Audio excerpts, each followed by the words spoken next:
With the arrival of Rudy's sisters, he found himself not only having to adjust to them, but also deal with how, as they reveal some of the insecurities and issues, how much they remind him of himself, both in this life and also in his past life. So, to start off the recap, when it comes to Rudy and Rudy, while there's still a bond and love there, unfortunately for Rudy, Rudy isn't really the type to stick around long, have vacation, and really full-on catch up. Pretty much, he's there just to drop off the kids, say hi, oh, this is your wife, cool, I'm out. But Rudy's able to convince him to stay a little bit longer, but only until breakfast the following morning. And in that time, Rudy finds himself talking about Eris, and even though Rudy's now married, seemingly sexually satisfied and all that, it seems that Eris saying that him and her were a mismatch, the abandonment and all that, it still very much bothers Rudy. Not to the point where he's ready to venture out to get some type of closure, but he has questions, and Rudy is able to see that this is another issue that, while he doesn't promise that he'll find Eris or see her again, he does mention that if he does, he'll pass along that, hey, you need to have a conversation. Never mind, he may ask on Rudy's behalf just in case Eris is not that type of person at this age. What happened? Because while you might have felt that you were being direct, unfortunately, you left Rudy with a lot of questions. For the next topic, we got to get into Rudy's relationship with his sisters, which, as already established, Aisha loves her brother to pieces, but Norn is very much still stuck on the fact that one of the first times she met Rudy and was conscious and was able to develop memories and all that, she saw him beat up their dad, and she refused to let that go.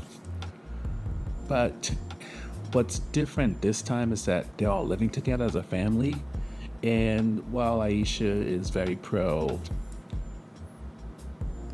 cleaning up the house, showing her worth, trying to be somebody that's an asset, not a liability, Norn is very much on that teenager, I don't give a damn what you say to me, what you think.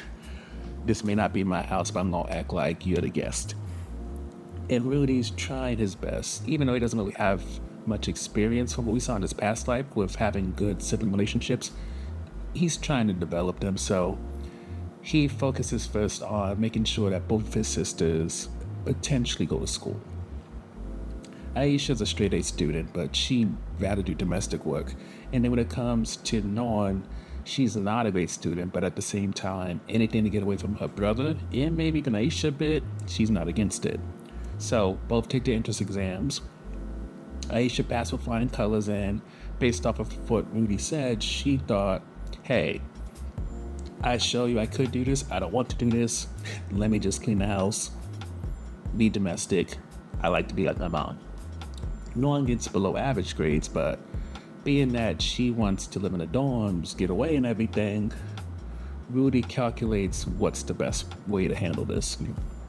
So in his mind, Norn doesn't want to be here. Her living at the dorms is not too far away where he can't check up on her. Never mind, he has all the people around him who could also do the same.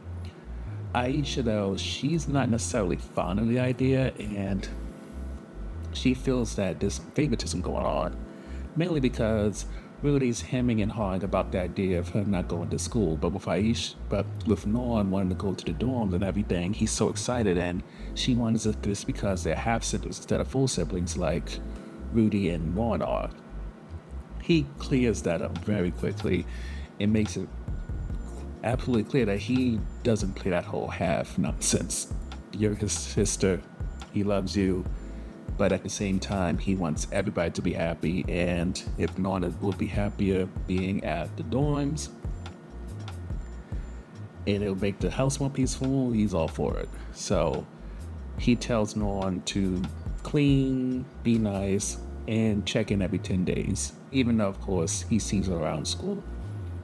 Meanwhile, for the month from that conversation to when Rudy starts picking up on what's going on with Norn in the school, things are rather peaceful. But unfortunately, with Aisha being so good at housework, sinking in with Sophie in terms of creating the family, it makes Norn not do the same kind of worrisome, and maybe it's because she's triggering old feelings of Rudy. She doesn't seem to be really there all the time. She's wandering about, and when you add in that Linnea and Perswina seem to be bullies, especially a freshman, and they may have bullied Rudy's little sister, unbeknownst to them because they didn't know that that was his little sister.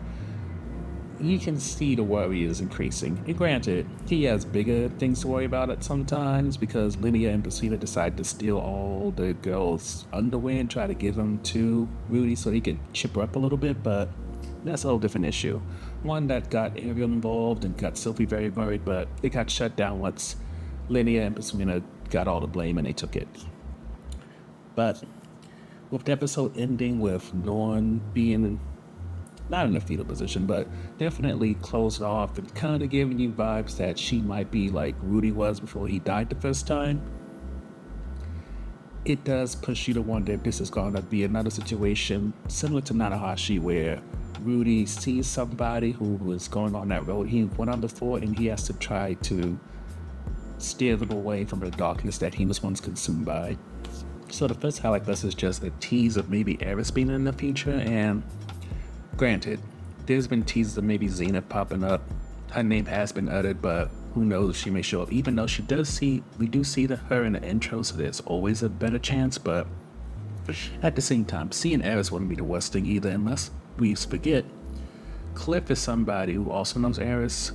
Never mind, Luke is one of their cousins, so the connection is there, and we haven't really followed up on Eris's grandfather being executed and what that caused. So there's so much that she can bring beyond the closure for Rudy that it makes her name being uttered something that I hope gets followed up on. If not in this, at least hopefully in season 3. And it kind of makes you wonder, considering how things ended, who Rudy is now, what he looks like, will that complicate things with Sophie? Because granted, Sophie only showed one side of being jealous when it came to Nanahashi, but she did mention before they started to date and even get married that she did think that Rudy was much more experienced, and even in this episode, she did worry that she wasn't satisfying him as a wife, so there might be some insecurities that haven't really been tapped into here that could potentially blow up if Eris comes around. For the next highlight, it is how both Aisha and Norm are being written, especially in a way that sort of calls back to where Rudy has been. And one of the reasons why that's a highlight is just that right now Rudy's in this weird place, or at least the show's in this weird place where it doesn't want to focus on adventuring outward. It wants to seemingly adventure inward in terms of really going through the different pains and issues Rudy has gone through, and seeing if he's not only survived, but learned how to get stronger and become strong enough to help other people in the process. We saw with Juliet, we saw with Zenoba to a certain degree, Nanahashi, and seems now the next test is, when it comes to his sisters, can he take them through the issues that they have, whether it's Aisha feeling like the black sheep of her family, or Norm being isolated. But when it comes to the black sheep issue, as we've seen since the beginning of this show, Rudy has always had troubles with being part of the family and really engaging. In his past life, he was isolated. His siblings, I believe, kicked him out after his parents died. And in this new life, he had issues forever when it came to Paul. He wasn't the son who was a big swordsman. He wasn't somebody that Paul allowed to be with Sophie the way that he wanted to be. Instead, he sent them off to be with family, which caused a bunch of issues. And after a certain point, especially after the teleportation, Rudy kind of embraced being an outsider, hence why he created a relationship with Rudyard, and Eris eventually bonded with him because for each one of them, they were the black sheep. So when it comes to Aisha, who is fairly normal, you can see that Rudy has a bit of a challenge because she's not necessarily a real black sheep, but she feels that way inside their family. So it's his task to try to make her feel like she's part of something and doesn't have to prove herself all the time, as sometimes it feels that she's doing in terms of being the person who cleans all the time and tries to be subservient and also agreeable, especially when it comes to whoever's in power in the situation, which in this case would be Rudy. And then when it comes to Norn, it's not clear fully what Norn's issue is. We know that with Rudy, the issue is, that major fight between him and Paul, but it seems like there's more to it.